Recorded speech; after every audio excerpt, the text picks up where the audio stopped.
नमस्कार. माझा विषय जो आहे तो दिल्लीतून दिसणारं देशाचं राजकारण असं आहे आणि त्यात साधारण गृहीत असं धरलं आहे की मी दिल्लीत काम करत असल्यामुळं मला तिथल्या राजकारणातल्या अनेक गोष्टी पटकन कळत असतील, दिसत असतील. पण जेवढी माहिती तुम्हाला आहे तेवढीच आम्हा पत्रकारांना आहे, कारण 2014 नंतर जी दिल्लीच्या हवामानाची स्थिती आहे की तिथं व्हिजिबिलिटी खूप कमी असते. ती सेम माझ्या बाबतीत पण आहे, पत्रकारांबाबतीत. फक्त मला एवढंच अप्पर हँड आहे की मी काही पत्रकारांशी बोलू शकतो आणि विरोधी पक्ष आणि मित्र पक्षातल्या लोकांना ॲक्सेस आहे, एवढाच फक्त फरक आहे. बाकी सत्ताधारी पक्षाचा ॲक्सेस जो आहे, जो तुम्हाला आहे तितकाच आम्हाला आहे, त्यामुळे त्यात काही विशेष फरक नाही. माझी जी मांडणी आहे त्याच्यामध्ये मी 3 टप्प्यांमध्ये बोलणार आहे. एक तर सध्या देशाचं राजकारण कोणत्या स्थितीत आहे, त्याची दिशा कुठल्या दिशेने आहे. दुसरं, हे जे घडतं आहे सध्या ह्याचे परिणाम काय होत आहेत एकूणच भारतीय लोकशाहीवरती. आणि तिसरा मुद्दा की ह्या सगळ्याचं मूळ कशात आहे, या सगळ्या आत्ता ज्या घडामोडी आपल्यासोबत समोर घडत आहेत त्याचं मूळ कशात आहे. सॉरी, माझा घसा थोडासा हे असल्यामुळं आवाजात थोडं वरखाली होईल. एक तर पहिला मुद्दा असा आहे की 2024च्या लोकसभा निवडणुकीच्या नंतर देशामध्ये राजकारण पुन्हा एकदा आपल्याला बदलताना दिसलं. 2024चे निकाल जर आपण पाहिले लोकसभा निवडणुकीचे, त्यावेळी साधारणतः चित्र असं होतं की भारतीय जनता पक्षाला एक बऱ्यापैकी सेटबॅक बसलेला आहे आणि देशभरात महाराष्ट्र असेल, उत्तर प्रदेश असेल, हरियाणा असेल, या राज्यांमध्ये भाजप ज्या पद्धतीची कामगिरी अपेक्षित होती त्या पद्धतीने ते करू शकले नाही. बहुमत स्वबळावरती त्यांना मिळू शकलं नव्हतं आणि मग मित्रपक्षांबरोबर युती करून, आघाडी करूनच ते सत्तेत येऊ शकले होते. त्यामुळे एक साधारणतः चित्र असं निर्माण झालं होतं की 2014 नंतर भाजपचा जो वारू सुसाट सुटला होता त्याला कुठं ना कुठं ब्रेक लागलेला आहे, अशी एक स्थिती होती. पण जर आपण 2024 नंतर निवडणुका ज्या पाहायला गेल्या वर्षभरामध्ये झालेल्या विधानसभेच्या, तर हे चित्र आपल्याला बदलताना दिसते. मग ते महाराष्ट्र असेल, हरियाणा असेल, दिल्ली असेल, बिहार असेल, ओडिशा असेल, या सगळ्या राज्यांमध्ये भारतीय जनता पक्षाने पुन्हा एकदा यशस्वीपणे कमबॅक केलेला आहे. म्हणजे जे चित्र साधारणतः 2024च्या लोकसभा निवडणुकीनंतर झालं होतं ते पुसून टाकण्यामध्ये आणि ते बदलण्यामध्ये भारतीय जनता पक्ष यशस्वी ठरलेला आहे. तर साधारणतः ही जर आपण देशाच्या राजकारणाची दिशा बघितली तर एक चित्र हे दिसतं की भारतीय जनता पक्ष त्या जो पराभव म्हणता येणार नाही पण पराभवासारखीच जी स्थिती होती त्याच्यातून बाहेर पडण्यासाठी त्यांनी खूप ॲग्रेसिव्हली काम केलेलं आहे. एनकेन प्रकारे आपली सत्ता पुन्हा एकदा देशामध्ये ठिकठिकाणी आली पाहिजे, आपलं वर्चस्व पुन्हा प्रस्थापित झालं पाहिजे. याच्यासाठी त्यांनी जे काही केलं त्याच्यामध्ये सगळ्यात महत्त्वाची गोष्ट ही होती की त्यांनी युती आणि आघाडी ही करत राहिले, पण ती करत असताना आपली स्वतःची ताकद ठिकठिकाणी कशी वाढवता येईल याच्यावर विशेष भर दिला. म्हणजे अगदी आपण ते महापालिका निवडणुकापर्यंत महाराष्ट्राच्या पाहतोय. म्हणजे महाराष्ट्रात ज्यावेळेस विधानसभेच्या निवडणुका झाल्या त्यावेळेस भारतीय जनता पक्षाने स्वबळावरती सत्ता येईल इतक्या जागा जिंकल्या. त्याच वेळेस बिहारमध्ये त्यांनी JDUपेक्षा जास्त जागा जिंकल्या आणि बाकीच्या ठिकाणी तर अलायन्स पार्टनर नव्हते. पण ज्यावेळेस भारतीय जनता पक्ष अलायन्स पार्टनरसोबत आघाडी करतोय त्यावेळेस त्या अलायन्स पार्टनरला सोबत घेत असताना त्यांची कमीत कमी वाढ आणि आपली जास्तीत जास्त वाढ होईल या पद्धतीने एक स्ट्रॅटेजी आखत आहे आणि त्यामध्ये ते यशस्वी होत आहेत. यामध्ये भारतीय जनता पक्ष हा मात्र प्रयत्न करतोय की ते सोबतचे अलायन्स पार्टनर हे आपल्या सोबतच राहतील, ते जाणार नाहीत. आणि परिस्थिती अशी आहे की आपण पाहिलं की महाराष्ट्रामध्ये सुद्धा कितीही कुरबूर असेल, कितीही नाराजी असेल, तरीही अलायन्स पार्टनर जे आहेत ते त्यांच्यापासून दूर जाऊ शकत नाहीत, कारण राजकारणाची स्थिती तशी झालेली आहे, राजकारणाचा पोत तसा बदललेला आहे. कुठल्याही अलायन्स पार्टनरमध्ये जे पक्ष आहेत, स्थानिक पक्ष, त्यांचा एक ॲप्रोच असा आहे की एनकेन प्रकारे आपल्याला सत्तेत राहणे गरजेचं आहे आणि आपण सत्तेशिवाय राहू शकणार नाही. इन्स्टंट जी काही गोष्ट मिळत असेल ती घ्यावी, समोरची गोष्ट घ्यावी आणि भारतीय जनता पक्षाला सोडून आपण जाण्यामध्ये आपलं कुठलंही हित नाही आहे. आपण छोट्या मोठ्या गोष्टी पदरात पाडून घेऊ शकतो आणि त्या कल्याण डोंबिवलीसारखी महापालिका पदरात पाडून घ्यावी इथपर्यंत राहावं. पण हे इथपर्यंत ताणू नये की जेणेकरून आपण या युती आघाडीतून बाहेर पडू आणि भारतीय जनता पक्षाच्या विरोधात आपण जाऊ. कारण राजकारणाची जी स्थिती झालेली आहे सध्या ती अशी आहे की तुम्ही सत्तेशिवाय राहणं हे प्रादेशिक पक्षांना अशक्यप्राय झालेलं आहे आणि म्हणूनच वेगवेगळ्या भागातले प्रादेशिक पक्ष हे भाजपसोबत येताना दिसतात. सत्तेशिवाय आपण राहू शकत नाही अशी परिस्थिती गेल्या काही वर्षात निर्माण झालेली. याच्यामध्ये एक सगळ्यात महत्त्वाचा भाग आहे, तो म्हणजे आपलं राजकारण हे अत्यंत जास्त पैशावर आधारित झालेलं आहे आणि पैशाशिवाय राजकारण होऊ शकत नाही अशी एक क्लिअर कॉन्सेप्ट आता प्रत्येक राजकीय पक्षाची झालेली आहे. मग आता प्रश्न पडतो की या सगळ्याचं मूळ कुठं आहे? या सत्तेचं राजकारण ज्यावेळेस करायचं आहे तुम्हाला, तर तुम्ही पैशाशिवाय करू शकत नाही. याचं मूळ आहे 1990 पासून जे आपल्याकडं उदारीकरण झालं, आर्थिक उदारीकरण, त्याच्यामध्ये मूळ आहे की आपलं राजकारण हे अर्थकारणाशी अत्यंत घट्ट पद्धतीने बांधलं गेलं.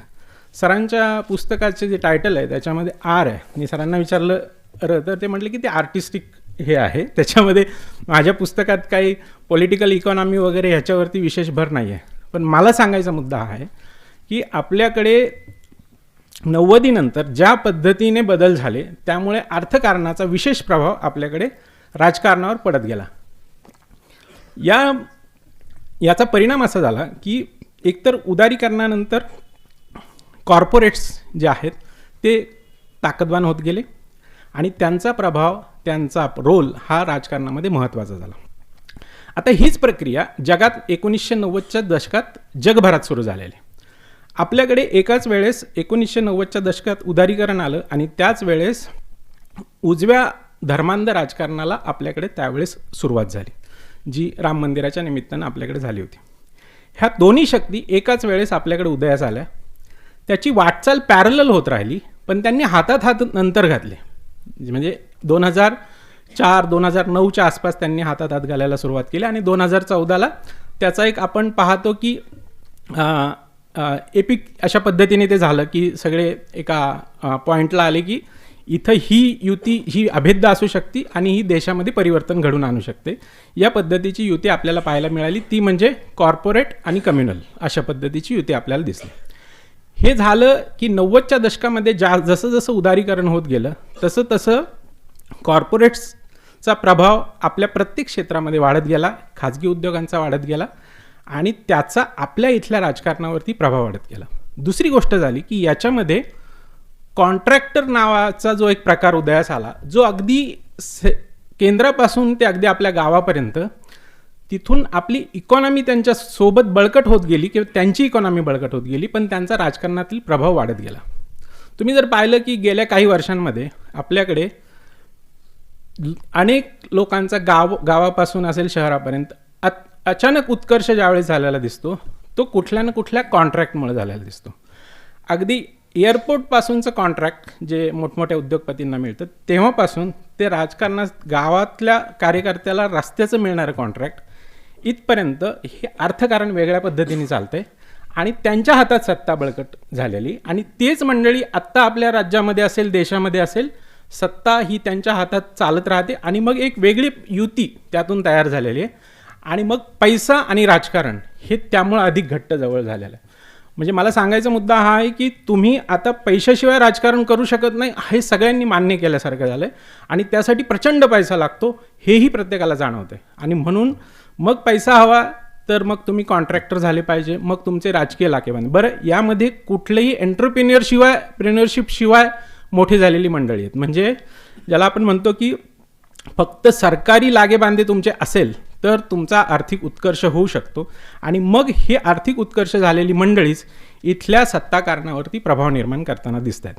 आणि म्हणून नरेंद्र मोदी ज्यावेळेस गुजरातचे मुख्यमंत्री होते त्यावेळेस त्यांनी ज्या पद्धतीने कॉर्पोरेट्सना फायदा मिळवून दिला, त्यावेळेस त्यांच्या लक्षात आलं की हे आपल्यासाठी जास्त फायदेशीर आहेत. आणि म्हणून ज्यावेळेस 2014ची निवडणूक आली त्यावेळेस सगळ्या मिळून कॉर्पोरेट्सनी त्यांना पाठिंबा दिला आणि त्यांच्या पैशाच्या बळावरती भारतीय जनता पक्षाची प्रचार यंत्रणा राबवली गेली आणि त्याचा फायदा त्यांना सत्तेत येण्यासाठी झाला.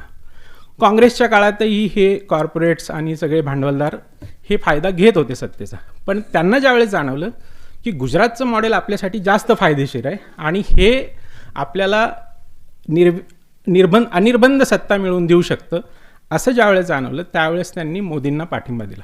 आणि मग आपण पाहतो की ज्यावेळेस 2014ला मोदी सत्तेत आले त्यानंतर ज्या पद्धतीने ते हितसंबंध जपतायत या मंडळीचं, तर हे लक्षात घेतलं पाहिजे की ही सत्ता जी आहे 2014 नंतर आलेली, ही फक्त उजव्या शक्तीची वाढ करण्यासाठी म्हणून आलेली नाही आहे, तर ही उजव्या अर्थकारणाची वाढ पण करणारी हे आहे.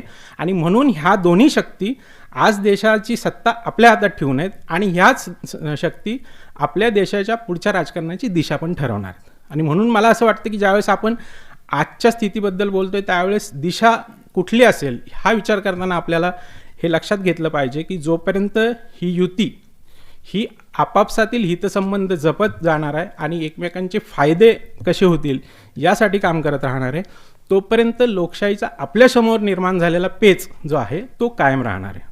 आता या सगळ्या गोष्टींचा परिणाम काय होतोय? ह्या सगळ्या गोष्टींचा पहिला परिणाम जो होतोय तो मला दिसतोय तो म्हणजे आपल्याकडे या भारतीय जनता पक्षाचं जे राजकारण असेल त्याचा सगळ्यात पहिला परिणाम होतोय की लोकशाही संस्थांवरचा लोकांचा उडत चाललेला विश्वास.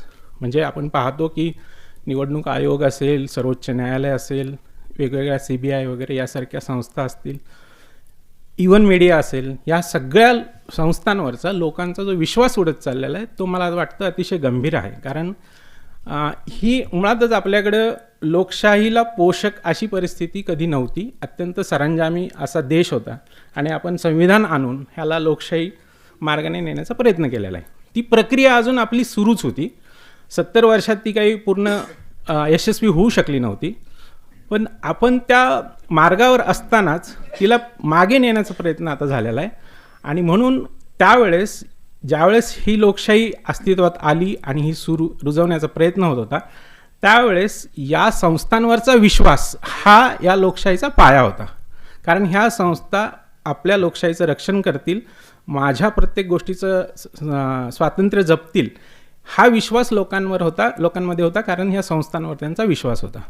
आणि म्हणून हा विश्वास कमी कमी होत जाणे मला वाटतं हे गंभीर आहे.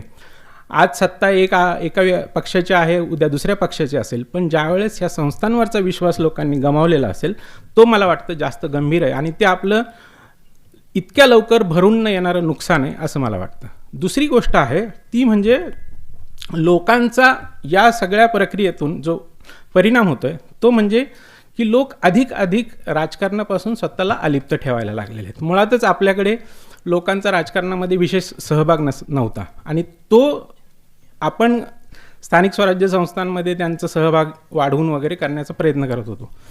पण ज्यावेळेस अशा काही गोष्टी घडल्यात की जिथं लोकांचा विश्वास कमी होत जाईल तिथं मला वाटतं की हे अजून घातक आहे की लोकांना महानगरपालिकेच्या निवडणुका 3 वर्ष होत नाहीत, आपला लोकप्रतिनिधी नाही आहे, याबद्दल कोणाला काहीच वाटत नाही, ते बोलत नाहीत, एकही व्यक्ती त्यावर रस्त्यावर येत नाही.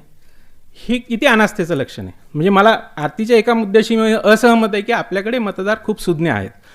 कदाचित काही वेळेला असं होतं की आपण मुंबई स्पिरिटचा बोलबाला करतो की मुंबईचं स्पिरिट कसं आहे आणि मग तिथं सरकार आपल्या जबाबदारीतून मोकळं राहतं की मुंबई कोलमडली तरी. तसंच मला वाटतं मतदार सुज्ञ आहेत असं आपण म्हणणं हे काही वेळेला त्यांना क्वेश्चन न करण्यासारखं आहे. मला वाटतं मतदारांना सुद्धा आपण त्यांच्याही सुज्ञतेला क्वेश्चन केलं पाहिजे. तर ते गोष्ट मला गरजेची वाटते. आणि म्हणून मतदारांची ही जी अनास्था आहे ही सुद्धा मला वाटतं जेव्हा ते राजकारणापासून दूर जात आहेत आणि या राजकारणापासून इंटरेस्ट त्यांचा कमी होत जातो, हे आपल्याला व्यापक लोकशाही म्हणून घातक आहे असं मला वाटतं. तिसरी गोष्ट अशी आहे की या सगळ्या याच्यामध्ये संसदीय लोकशाही, सर जसं म्हटले की आपल्याकडे संसदीय लोकशाही हा आपल्या लोकशाहीचा एक महत्त्वाचा भाग आहे. आणि मग संसदीय लोकशाहीची ज्या पद्धतीने कुचंबणा होते, संकोच होतं आहे, हे सुद्धा मला वाटतं गंभीर आहे. कारण आपण पाहतो की राज्यात विरोधी पक्ष नेताच नसणे यापेक्षा गंभीर काय असू शकतं. आणि त्याच पद्धतीने आपण ज्यावेळेस संसदेचं कामकाज बघतो, विधिमंडळाचं कामकाज बघतो, तिथे ज्या पद्धतीने चर्चा न करता महत्त्वाची विधेयकं संमत केली जातात, विरोधकांना चर्चेला संधी दिली जात नाही, हे सुद्धा मला वाटतं ह्या आपल्यासाठी खूप गंभीर आहे. आणि मला दुसरा मुद्दा या निमित्ताने हा मांडायचा आहे की हे सगळं होत असताना हे त्या सत्ताधारी आणि विरोधकांमधलं काहीतरी वाद आहे आणि आम्हाला त्याच्याशी काही देणं घेणं नाही. हा जो जनतेचा स्टँड आहे तो सुद्धा मला कन्सर्न वाटतो की यामध्ये लोकांनी बोललं पाहिजे की ही संसदीय लोकशाही टिकवणं हे आमच्यासाठी सुद्धा महत्त्वाचं आहे. आणि म्हणून लोक ज्यावेळेस याकडे अलिप्तपणे पाहतात आणि माझा याच्याशी काही संबंध नाही हे पाहतात, त्यावेळेस मला वाटतं लोकशाहीसाठी ते सुद्धा जास्त धोकादायक असू शकतं असं मला वाटतं. आणखी एक गोष्ट या निमित्ताने सांगायची ते म्हणजे हे सगळी होण्यामागची परिस्थिती मी जसं सांगितलं 1990च्या उदारीकरणाचा जो परिणाम झाला त्याच्यामध्ये आणखी एक गोष्ट झाली ती म्हणजे की आपल्याकडे चळवळींचा ऱ्हास झाला. चळवळींचा ऱ्हास हा 1990 नंतर अधिक झपाट्यानं झाला. त्याच्यामध्ये 2 गोष्टी घडल्या. एक तर ज्यावेळेस उदारीकरणाची प्रक्रिया सुरू झाली त्यावेळेस तीव्र आर्थिक अशी स्पर्धा निर्माण झाली. प्रत्येक व्यक्ती आपला वैयक्तिक उत्कर्ष कसा होईल या पद्धतीने पाहू लागला आणि ती परिस्थिती तशी त्याचा आपण टोक आत्ता पाहतोय की काय पद्धतीने सगळं गेलेलं आहे. त्यामुळं सामाजिक कुठल्या गोष्टीसाठी मी वेळ काढून काहीतरी करायला पाहिजे ही भावना हळूहळू लोप पावत गेली. दुसरी गोष्ट अशी झाली की यातून काही साध्य होत नाही आणि यातून काही मिळत नाही अशी पण सार्वत्रिक भावना होत गेली. कारण त्या चळवळींना मिळणारा सरकारचा जो प्रतिसाद आहे तो कमी कमी होत झाला. कारण सरकार ज्या पद्धतीने पूर्वी संवेदनशीलतेने कुठल्याही आंदोलनाकडे कुठल्याही चळवळीकडे पाहत होतं ती संवेदनशीलता कमी झाली आणि त्यामुळे एक हतबलतेतून पण अनेक जण चळवळीपासून दूर गेली. तिसरी गोष्ट मला वाटते ती म्हणजे की या सामाजिक चळवळींचा ऱ्हास होण्यामागे एक तिसरं कारण आहे जे जनरली चर्चेत नसतं. ते म्हणजे खाजगीकरणामुळे अनेक पब्लिक सेक्टर अंडरटेकिंग्ज असतील, एअर इंडिया असतील, रेल्वे बँका असतील, ह्या सगळ्यांमधून काम करून सामाजिक चळवळीत काम करणं हा एक महाराष्ट्रामध्ये शिरस्ता होता. म्हणजे अगदी जवी पवारांपासून असतील तर दलित चळवळीमधले अनेक कार्यकर्ते असतील, कामगार चळवळीमधले अनेक कार्यकर्ते असतील जे बँक, रेल्वे, एअर इंडिया या ठिकाणी काम करायचे. त्यामुळे एक सामाजिक सुरक्षा त्यांच्यासोबत होती आणि म्हणून सामाजिक चळवळीसाठी ते वेळ काढू शकत होते. पण मधल्या काळामध्ये ज्यावेळेस या सगळ्या अंडरटेकिंग्सचं खाजगीकरण झालं त्यामध्ये नोकऱ्यांच्या संधी कमी झाल्या.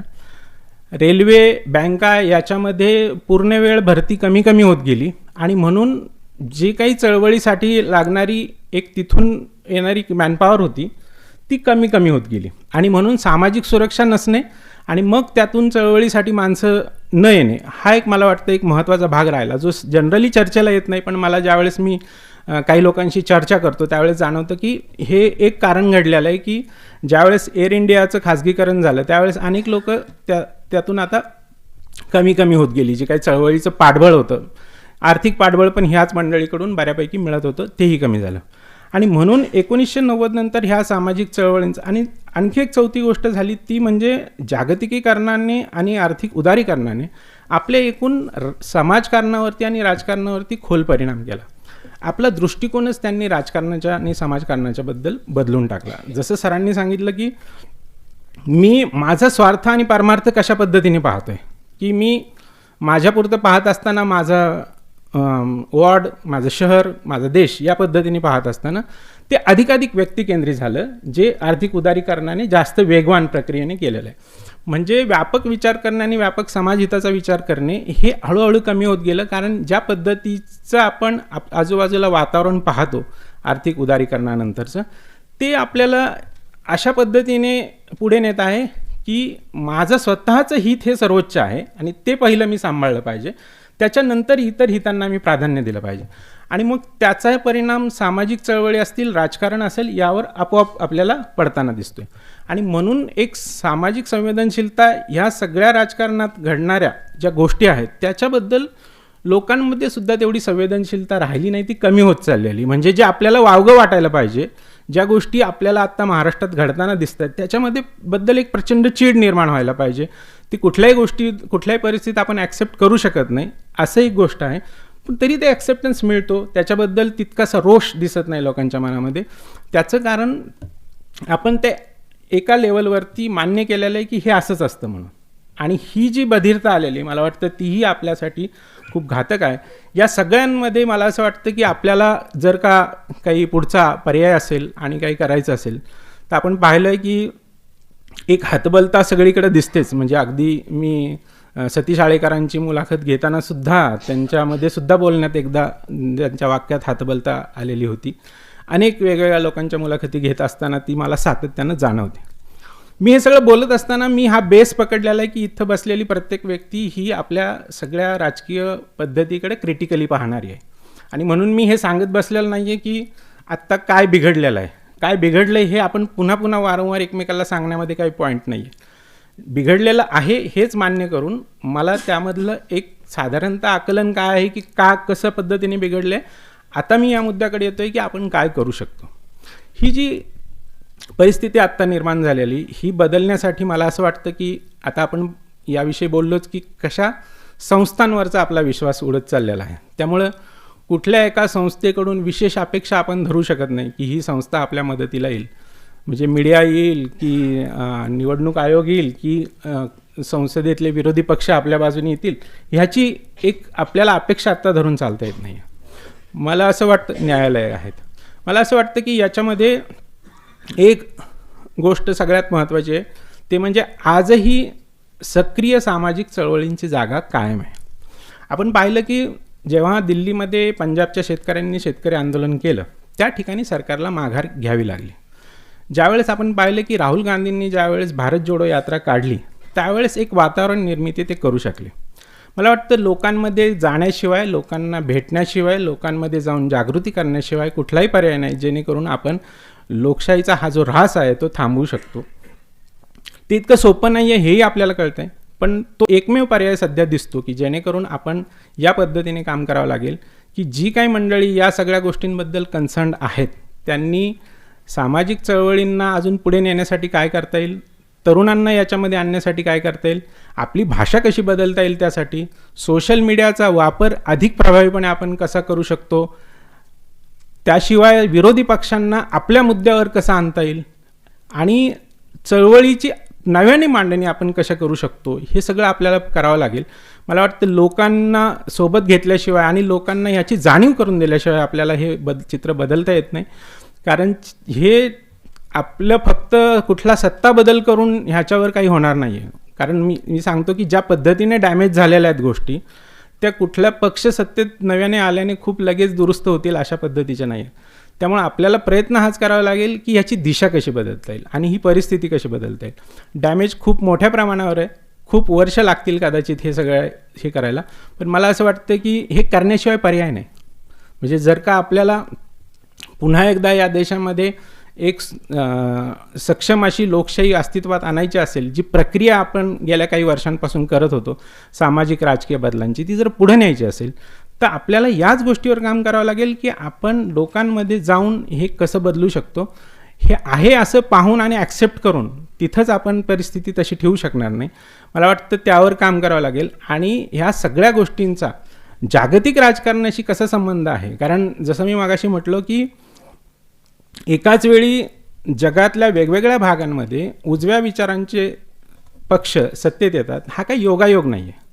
ही एक स्ट्रॅटेजी म्हणून केलेली गोष्ट आहे आणि भारत ही त्याचाच भाग आहे. फक्त इथं हिंदुत्ववादी पक्षांनी ही इथल्या भांडवलदारांशी केलेली युती आहे आणि त्याच्यातून त्यांची आणि कॅपिटलिस्ट शक्तींची जी युती आपल्याकडे सत्तेत आली, हे फक्त जगापासून थोडासा फरक आहे. बाकीच्या ठिकाणी याच पद्धतीच्या सगळ्या शक्ती ज्या आहेत त्या सत्तेत येताना दिसतात. त्यामुळं मुळात कोण आमचे हितसंबंध जपतोय याच्यावरती जगभरातील सगळे कॉर्पोरेट्स त्यांना पाठिंबा देण्यासाठी पुढे येत आहेत. इथं त्यांना आपले हितसंबंध अधिकाधिक जपले जाताना दिसत आहेत. त्यामुळं आपण सुटं विचार करून काही चालणार नाही की भारतात आत्ता हे घडतंय म्हणून हे या पद्धतीने त्यावर विचार करावा लागेल. आपल्याला या गोष्टीमागचं अर्थकारण समजून घ्यावं लागेल आणि जेव्हा आपण ते समजून लोकांना ते समजून देऊ शकू त्यावेळेसच आपल्याला ही परिस्थिती बदलण्यासाठी मला वाटतं प्रयत्न करता येतील. धन्यवाद.